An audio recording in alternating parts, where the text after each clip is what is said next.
Mike Bresnan, Mike Trudell handling the postgame responsibilities in Dallas. And LA survives a abysmal third quarter, being outscored by 21 alone in that quarter.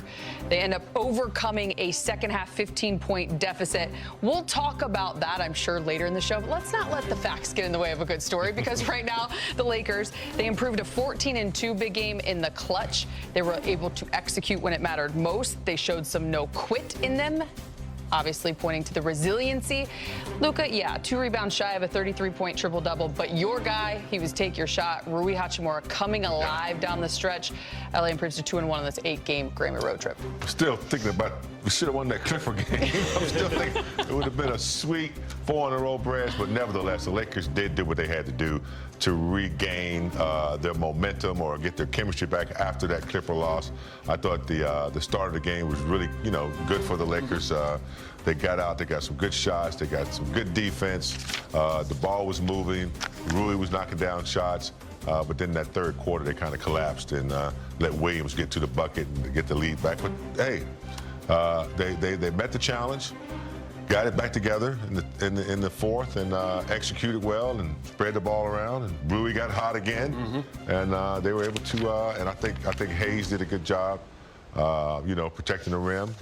Marcus Smart had some plays where it kind of ignited them, and they just collectively did what they had to do in the fourth. But that third quarter, man, I was really upset with that third quarter. But it happens, teams come back, but it's how you react and recover, and they were able to do that. James, I'm not going to lie. I looked at the standings about 2 minutes into the fourth quarter. Figured out the Lakers lose. They would drop to 7th in the West, below that line. They'd be in that play-in tournament field. But no need to worry about that. They're still in 5th with a really, really captivating finish to that fourth quarter. Allie, how do you beat a downtrodden Dallas team at home? How about a 37-point fourth quarter by the Lakers? That's going to help you. And you alluded to Rui. To me, Rui is the X factor tonight. He absolutely won this game for them. The 4-point play followed up with a 3-pointer. He has not been hitting from deep this entire month. Remember, he was hurt, missed some time, lost his starting job. This is a big kudos to Rui game. 17 points. It's his best output since the first week of December, James. I mean, he hasn't played this well in a long, long time. And granted, he hasn't been himself physically. But tonight, wow, if they can get production like this from him, night in and night out, and the clutch part of it too, those 7 points in the final few minutes. Rui should get the game ball tonight for sure. No doubt. 17 points, 6 of 13 from the field, 4 of 7 in 27 minutes of action for Rui. But for now, let's head back to Dallas. Marcus Smart is with Mike Trudell. Marcus Smart, what a swing, swings that we saw in this game, right? You have the excellent first half, then the rough third quarter. What did it take in the fourth quarter to turn things back in your favor? It just took for us to lock back in. They came out, we missed a lot of easy shots, and I think they kind of got to us a little bit on the defensive end to where, we appreciate you. We was concerned about that, mad at ourselves because we can't miss those. And, they went on the run, and we did a good job of sustaining it, coming together and collecting ourselves and coming out with the win. A number of key plays in crunch time from you. One of them, the offensive rebound. You had initially kicked the ball out. Can you just tell me about kind of reading the path of the basketball? Yeah, so, Luka's been doing a good job. Him and LeBron doing a good job of, creating not only for themselves but for others, which they demand a lot of respect from other teams. So, they usually probably got more than one defender on them. And that opens the lane for guys like me to be able to go in there and, get offensive rebounds and then making the right play, finding the guy. Rui was hot, finding him, making sure he gets that ball. How do you take some of this energy now as you go to Chicago and then, 4 more cities after that? We got to bottle it up. We got to go look at the tape, look what we did right, look what we did wrong, fix the wrongs, stay with the rights. Marcus, appreciate it, man. Thank you guys so much. Big night there indeed from Marcus Smart as well on both ends of the floor, but it was about Rui Hachimura down the stretch. He finished with 17, as I mentioned. You see the numbers, the 4 of 7. He's been dealing with that calf injury, and just his return, which he's been very candid about, is just going to take some time and rhythm. But I think in the clutch and big moments for his confidence, big game, a shooter like he is, knowing how much and well he can impact this team. This is a big night for him. Big night. Goes back to the big game winner he shot when LeBron gave him that pass, and he knocked down the game winner. He's capable of doing this a lot. I mean, I think, for me, I think Rui's going to be, the X factor. I know, Austin Reeves is coming back, but I think this guy, particularly off the bench, 31 points off the bench tonight.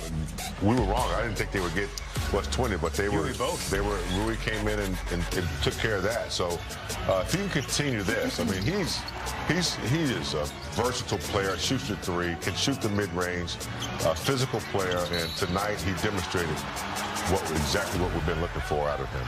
Trade deadline 12 days away. Not to belabor the point about Rui, but if they get this production from him consistently, and he came off the bench plenty in his time with the Washington Wizards, maybe they don't need to worry about getting a bench scorer. They still got that one empty roster spot, alley, so they can go fishing for either a defender or a bench guy, unless, of course, they do a 2-for-1 trade or something like that, open up another roster spot. But bottom line, great game by Rui. On a kind of a weird night for the Lakers. You know, they were up a lot. They had a great first half. We were saying how poor they've been in the first half the last couple weeks, getting outscored by about 10 points every first half. But great job tonight. And then they really faded that third. Very impressive finish for them on a night where DeAndre Ayton, James, the second best field goal percentage guy in the NBA, 4 for 16 tonight for DeAndre. Hey, Rui more than made up for that, that's for sure. He sure did. I think, like we said, we didn't think the bench would get plus 20, but that was a big plus. And I just thought that, they kept it together. Normally when a team comes back on you, and Dallas had the momentum in Dallas, yes. Williams was getting layup after layup, and it's just like they were going to lose it. But they kept it together, realized that they needed not lose 2 in a row, and they executed down the stretch. And, they showed some poise, and that's what they needed. Coach D. Fish was seeing if he could get more eligibility for Crespi out of Williams, because he was incredible tonight, let me tell you. We weren't too far off from our pregame predictions when it came to Luka Doncic. He's averaging nearly a triple-double, 33-point triple-double versus his former team. And tonight, big game, he had 33, 8 rebounds, 11 assists. We thought he'd have maybe 12 this time around, but he was the second highest plus-minus guy at plus 18. He got to the free throw line. He was 14 of 15. What did you see from his approach tonight? Whenever you see a plus 14, plus-minus for Luka Doncic, that's plus 18. 18. That's good production for him, because not only is he getting 33 points and 11 assists and 8 rebounds, he is, getting to the line. He's, controlling the game. He's getting other people involved, the pace, all of that. So this is a complete game for him going back into Dallas, and an emotional game for him anytime he goes back to Dallas. But getting to the line, you said 14 out of 15 times? Yep. That's some awesome Reeves stuff right there. Shocker here, James.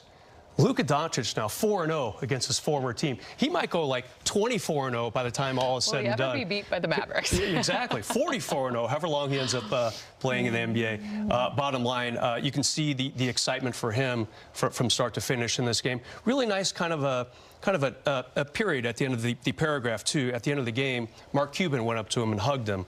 Mark was the former owner